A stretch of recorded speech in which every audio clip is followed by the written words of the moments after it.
हाय बच्चों, आप सभी का ऑनलाइन कैटेकिज्म क्लास में मैं स्वागत करती हूँ और उम्मीद करती हूँ कि आप सभी अपने घरों में सेफ एंड हेल्दी होंगे। आज की कैटेकिज्म क्लास स्टार्ट करने से पहले हम एक छोटी सी प्रेयर शुरू करेंगे। Okay.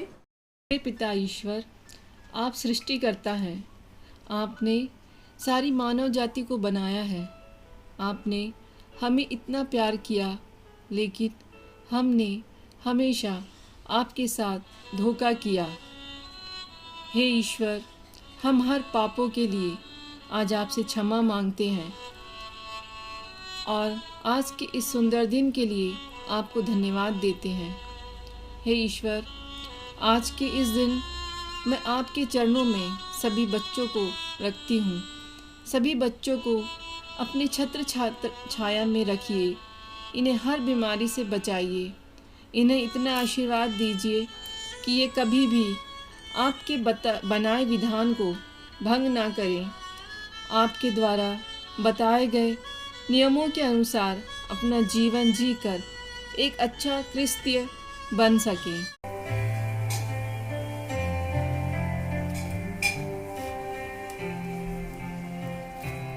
Bless the Lord, oh my soul, oh my soul, worship His holy name. Sing like never before, oh my soul, I worship Your holy name.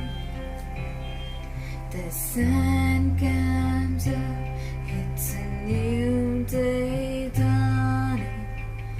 It's time to sing your song again. Whatever may pass and whatever lies before me, let me be singing when the evening comes. Bless the Lord, oh my soul, oh my soul, worship His holy name. Sing like never before, oh my soul, I'll worship Your holy name. You're rich in love and you're slow to anger. Your name is great and Your heart is kind. For all Your goodness I will keep on singing. 10,000 reasons for my heart to find. Bless the Lord, oh my soul, oh my soul, worship His holy name. Sing like never before, oh my soul, worship His holy name. आज हम कोई नया chapter नहीं शुरू करेंगे। जो हमने पिछले 1 to 5 लेसन कंप्लीट किया था उसी को रिवाइज करेंगे। ठीक है। इसमें हम देखेंगे कि जो भी हमने पढ़ा था, जो भी समझा था, वो हमें याद है कि नहीं है। तो हमने फर्स्ट चैप्टर में क्या देखा था? ईश्वर की प्रजा, है ना। पहले चैप्टर में हमने क्या पढ़ा था? ईश्वर की प्रजा, जिसमें हमने देखा था कि ईश्वर ने अपनी प्रजा के लिए किस प्रकार कहाँ कहाँ पर विधान बनाए थे, है ना। पहला विधान जैसे उन्होंने अपने आदि माता पिता आदम और हेवा के साथ बनाया, है ना। और उस विधान का उनने किस प्रकार से भंग किया था वो हमने जाना था। ठीक है। उसके बाद हमने ये जाना था कि विधान बनाया क्यों जाता है ना। विधान का मतलब क्या होता है और विधान का पालन किस प्रकार किया जाता है। जैसे कि एक अच्छा नागरिक देश की संविधान का पालन करता है, वैसे ही ईश्वरीय प्रजा को क्या करना आवश्यक है? ईश्वर के द्वारा बनाए गए विधान का पालन करना आवश्यक होता है ना। हमने लास्ट टाइम देखा था कि ईश्वर ने अपना विधान स्थापित कर अपनी सृष्टि की सर्वश्रेष्ठ कृति मानव को अपना प्रजा बनाया। क्या किया? ईश्वर चाहते थे कि वह एक विधान बनाए जिसके अनुसार सारी उनकी प्रजा उसका पालन करे और वह अपनी प्रजा को मतलब अपने विधान के अनुसार चलने के लिए वह एक विधान बनाए थे। ठीक है, तो क्या हुआ, ईश्वर की प्रजा होने के नाते ईश्वर का विधान हमारे बीच और ईश्वर के बीच एक क्या करता है, एक संबंध स्थापित करता है। ठीक है, विधान के द्वारा क्या होता है, हमारे बीच और ईश्वर के बीच एक संबंध स्थापित हो जाता है। लेकिन क्या हुआ, इस विधान का हमने क्या किया, पूरी निष्ठा के साथ पालन नहीं किया और उसका क्या किया, हमने मतलब भंग किया। हमने उनके जो भी आदेश थे उनका हमने पालन नहीं किया, है ना। इस प्रकार हमने ईश्वर के विधान का उल्लंघन किया। ईश्वर ने मनुष्य को अपने स्वरूप बनाया, है ना। हमको किसके स्वरूप बनाया, ईश्वर ने अपने समान बनाया और उन्हें आशीर्वाद देकर कहा कि पूरी पृथ्वी पर तुम अधिकार के साथ जी सकते हो। ठीक है, लेकिन मनुष्य ने क्या किया, ईश्वर के खिलाफ जाके गलत कार्य किया और ईश्वर से दूर हो गए। और जब ईश्वर उनसे मिलने आए तो वो क्या हो गए, घबरा के छुप गए, क्योंकि उन्होंने क्या किया था, गलत कार्य किया था। कौन, हमारे आदि माता पिता आदम और हेवा, है ना।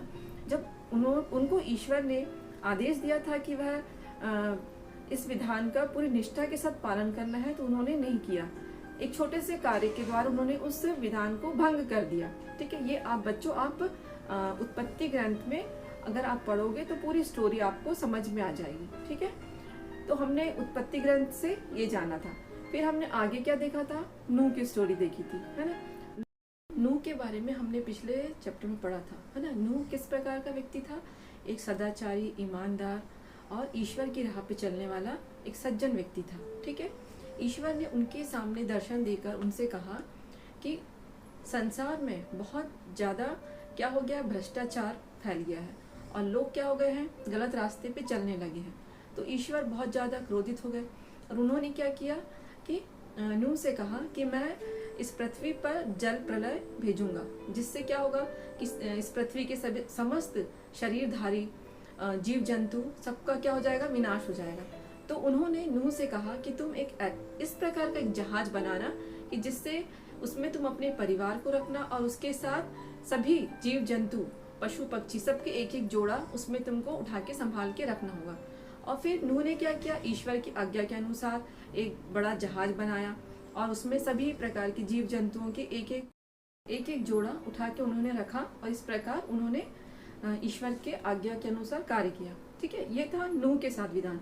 अब इसके बाद ईश्वर ने किसके साथ विधान बनाया था, अब्राहम के साथ। ठीक है, अब्राहम कौन थे, तेरह के पुत्र अब्राहम, जिसके साथ ईश्वर ने जब विधान बनाया तो अब्राहम का नाम परिवर्तन करके क्या रखा गया, इब्राहिम रखा गया था। ठीक है, और ईश्वर ने अब्राहम को क्यों चुना था, क्योंकि ईश्वर चाहते थे कि जो ईश्वर की चुनी हुई प्रजा थी उनका विस्तार करने के लिए अब्राहम जैसे एक सज्जन व्यक्ति की उनको आवश्यकता थी, तो उन्होंने अब्राहम को चुना। ठीक है, और इस प्रकार उन्होंने अब्राहम के साथ एक विधान स्थापित किया। इसके बाद हमने क्या पढ़ा था, जब हम आगे गए थे तो हमने देखा था ईश्वर का एक नया विधान बना था, किसके साथ, मूसा के साथ, है ना। मूसा के साथ हमने क्या देखा था कि मूसा को ईश्वर ने जलती हुई झाड़ी में दर्शन देकर कहा था कि तुम मेरी प्रजा जो मिस्र में गुलामी के जो अत्याचार सह रहे थे उनको वहां से छुड़ा के लाना था, मिस्र से। ठीक है, फिर क्या मूसा ने वहां से इजरायलियों को जब लेके आए थे वहां से, तब ईश्वर ने उनके साथ एक और विधान स्थापित किया था। वो था कि ईश्वर ने उन्हें मूसा को 10 नियम दिए और कहा कि जो मेरी प्रजा इजरायली को तुमने बचा के लाए हो, ये प्रजा मेरी इन नियमों का क्या करे, पालन करे। ठीक है, तो वो 10 नियम ईश्वर ने मूसा को दिया था। ये सब हमने फर्स्ट चैप्टर में पढ़ा था। ठीक है, अब हमारा सेकंड चैप्टर था, क्या था सेकंड चैप्टर, कलीसिया ईश्वर की प्रजा। ठीक है, जिसमें हमने देखा था कि ईश्वर ने किस प्रकार इजरायलियों को पूरे रास्ते बचाकर सही सलामत लेकर उनके साथ व्यक्तिगत रूप में प्रकट होकर उनका ध्यान रखते हुए किस प्रकार से उनको बचाकर पूरे रास्ते संभाला और उनको प्रतिज्ञा देश की कठिन यात्रा तक ईश्वर उनके साथ रहकर उनको हर परिस्थिति में संभाला, है ना। हमारा पिता ईश्वर कैसा है, सबसे दयालु और सबसे प्रेमी पिता है।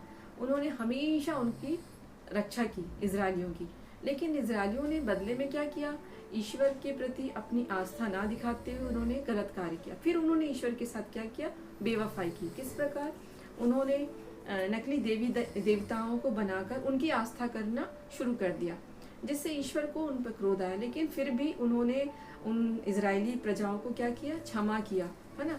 और जो इजरायली प्रजा थे वो इस प्रकार के थे कि वो जैसे कि कई जो बच्चे होते हैं ना, जो माता पिता का कहना मानना नहीं चाहते हैं, उनके खिलाफ जाना चाहते हैं, चाहे वो उनके लिए माता पिता बच्चों के लिए कितना भी अच्छा कार्य कर ले, उसी प्रकार ये प्रजा भी इसी प्रकार की थी। वो ईश्वर के अच्छे कार्यों को हमेशा इग्नोर कर देती थी और क्या करती थी, गलत कार्य करने लगती थी। ठीक है, तो ईश्वर ने क्या किया, जब देखा, लेकिन ईश्वर ने उन्हें कभी नहीं छोड़ा और ना कभी उनसे हतोत्साहित हुए, हमेशा उनको प्यार करते रहे। फिर हुआ क्या, ईश्वर ने एक नया और चिरस्थायी विधान स्थापित करने के लिए उन्होंने अपने पुत्र प्रभु यीशु को चुना। ठीक है, और जब प्रभु यीशु को चुना तो प्रभु यीशु ने देखा कि सारी प्रजा एक भटकी हुई भेड़ों की तरह, मतलब गलत दिशाओं में भटक चुकी है और पाप की रास्ते में चलने लगे हैं। तो उन्होंने अपने इन शब्दों के द्वारा उन भटकी हुई प्रजा को कहा कि ईश्वर का राज्य निकट आ गया है, पश्चाताप करो और सुसमाचार में विश्वास करो। ठीक है, प्रभु यीशु ने कहा। और उन्होंने अपने सुसमाचार के कार्यों को प्रचार करने के लिए किस प्रकार किया था, मैंने बताया था, एक छोटे से झुंड के द्वारा उन्होंने शुरुआत की थी। और वो छोटा सा झुंड किसके द्वारा था, उनकी जो 12 चेले थे, है ना। मैंने 12 चेलों के बारे में पिछले चैप्टर में आपको बताया था। उन्होंने उनके द्वारा एक जो आज हमने 2 चैप्टर रिवाइज किया है ना, और 2 चैप्टर रिवाइज इसलिए किया क्योंकि ये आप लोग को याद हो जाए। हाँ, आगे के 3 चैप्टर हम अगले क्लास में तैयार करेंगे, उसको रिवाइज करेंगे। और तब तक के लिए मैं आपको ये होमवर्क दूंगी कि आप इसको अपने आप पढ़ के देखिए, क्वेश्चन आंसर तैयार कीजिए, क्योंकि ये एग्जाम में आ सकते हैं। Okay, bye.